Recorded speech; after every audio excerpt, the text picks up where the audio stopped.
देवर भी मुझे कमरे में भी लेके बढ़ गया, जब भी उन्होंने कोई भी वो नहीं करा मेरे साथ ना, कह रहे कोई बात नहीं। क्या नाम है आपके देवर का? मेरे देवर का नाम है जैद। अच्छा, सास का? सास का है मुन्नी। अच्छा, मेरी सास ने मेरी नंद ने मेरी साथ छुट्टियां पकड़ के घर से बाहर भी निकाल दी मुझे।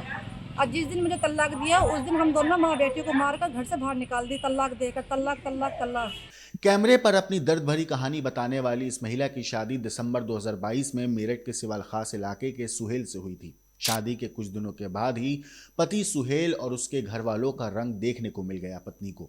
दरअसल इस महिला को टॉर्चर किया जाता था दहेज के लिए, मारा पीटा जाता था, यातनाएं दी जाती थी, इसको तड़पाया जाता था और मजबूर किया जाता था कि ये महिला अपने घर से पैसे लेकर आए, अपने घर से बाइक लेकर आए, अपने घर से गाड़ी लेकर आए। इस महिला को यातनाओं की उस हद तक पहुंचा दिया था जहां इसकी सास ने गर्म पानी से इसके पैर तक जलाए हैं।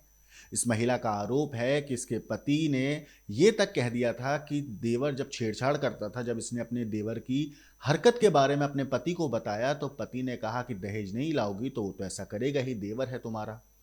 सोचिए एक महिला को क्या कुछ सहना पड़ा होगा। इस बीच इस महिला की एक बच्ची भी हो गई। 2022 में शादी हुई और उसके बाद अब 2026 चल रहा है, लेकिन इन 4 सालों में तकरीबन इस महिला के साथ हैवानियत की सारी हदों को पार किया गया ससुराल के अंदर। एक लड़की जब शादी करके अपने घर से ससुराल जाती है तो उसे लगता है कि अब उसकी ज़िंदगी में खुशहाली आएगी, लेकिन सोचिए जब एक महिला को इन ऐसे हैवानों का सामना करना पड़े तो उसकी ज़िंदगी कैसे नर्क बन जाती होगी। ये वो महिला है जिसने अपने पति पर, अपनी सास पर, अपने ससुराल वालों पर ऐसे संगीन आरोप लगाए हैं जिसे सुनकर ही हैरत होती है।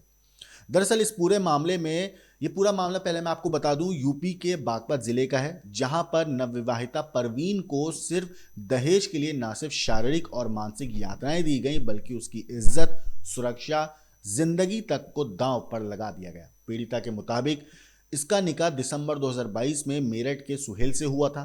शादी के बाद से ही ससुराल पक्ष की असलियत देखने को मिल गई। दहेज की मांगें बढ़ती चली गईं और जब मांगें पूरी नहीं हुई तो अत्याचार का एक दौर शुरू हुआ।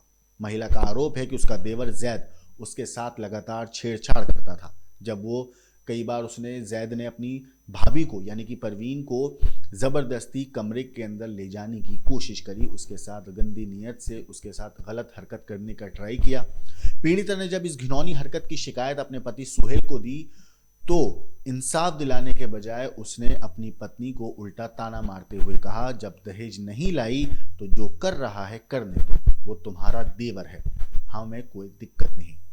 यही नहीं, आरोप ये भी है कि सास ने भी दहेज के लिए उस पर कहर बरपाया। महिला ने पैरों पर गर्म पानी डालकर उसे जलाया है, यानी उसकी सास ने।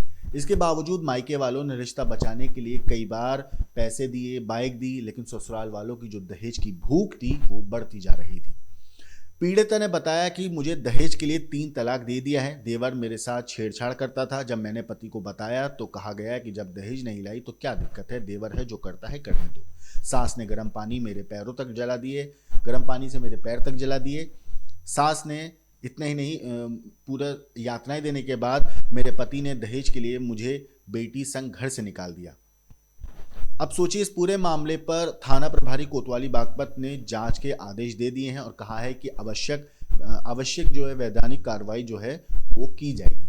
लेकिन सोचिए इस महिला के ऊपर क्या गुजर रही होगी जब उसने अपनी जिंदगी की जब नई शुरुआत करी थी, दुल्हन बन के उस घर में गई थी और जब उसे पहली बार इस यातना का सामना करना पड़ा होगा तो इस महिला के ऊपर क्या गुजरी होगी।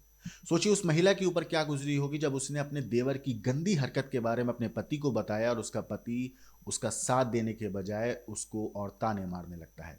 सोचिए जिस सास को वो अपनी माँ समझ रही होगी वही सास जब उसके गर्म पानी से पैर जला रही थी तो उस महिला के ऊपर क्या गुजरी होगी। दहेज का जो दानव है ना हमारे समाज में आज भी जिंदा है और जब इस तरह के केसेस, परवीन जैसे केसेस हमारे सामने आते हैं तो हम सोचने पर मजबूर हो जाते हैं कि आज भी हमारे आसपास ऐसे हैवान हैं जो लड़कियों को सिर्फ दहेज के तराजू में तोलना चाहते हैं। इस पूरे चीज़ के ऊपर जो अपनी दर्द भरी कहानी परवीन ने बताई है, एक बार आप सुनिए। मेरे साथ 3 तलाक देकर मुझे घर से मार पीट कर मेरी बेटी को निकाल दिया है। अच्छा, क्या कारण रहा 3 तलाक देने का? तलाक देने का ये दहेज का कारण है। दहेज के कारण मैंने अपने घर वालों से पहले कहा था, 2 महीने पहले, शादी के 2 महीने बाद, कि ये दहेज मांग रहे हैं। और इन्होंने कहा क्या मांग रहे हैं, मैं कहने लगी 1 लाख रुपए मांग रहे हैं ये। इन्होंने कैसे ना कैसे मेरे पापा ने करके 50,000 रुपये दिलवाए ना ब्याज पे। फिर उसके बाद मेरे देवर मेरे साथ छेड़छाड़ी करने लगा। फिर ये कहने लगे नो कि क्या हुआ, तो देवर कर रहा है, जब हमारी मांग पूरी नहीं करने की तो छेड़छाड़ी कर रहा है, तो क्या हुआ, देवर है तेरा, कोई बात नहीं। मेरे घर वाला सुहेल बोला ये बात। फिर उसके बाद मैंने 2 महीने बाद गाड़ी मंगाई घर से, मैं गाड़ी दे दो मुझे। फिर गाड़ी के बाद कोई गाड़ी दे दी मेरे घर वालों ने मुझे। फिर उसके बाद इन्होंने कार मांगी। अब ये कार के ऊपर मुझे उन्होंने तलाक दी गई है, 3 तलाक। वो तलाक अपने घर वालों, मेरी सास मेरे साथ अत्याचार करती है, मेरे पैर भी जला दिए उन्होंने पानी से, गर्म पानी करके। नो अपने घर से मांग कर, कभी कुछ कभी कोई सामान मांगते हैं, वे हर बार मेरे साथ बहुत बदतमीजी करते हैं। देवर भी मुझे कमरे में भी लेके बढ़ गया, जब भी उन्होंने कोई भी वो नहीं करा मेरे साथ ना, कह रहे कोई बात नहीं। क्या नाम है आपके देवर का? मेरे देवर का नाम है जैद। अच्छा। सास का? सास का है मुन्नी। अच्छा। मेरी सास ने, मेरी नंद ने मेरी साथ छुट्टियाँ पकड़ के घर से बाहर भी निकाल दी मुझे। और जिस दिन मुझे तलाक दिया उस दिन हम दोनों माँ बेटियों को मार कर घर से बाहर निकाल दी, तलाक देकर। तलाक 3 बार के क्या।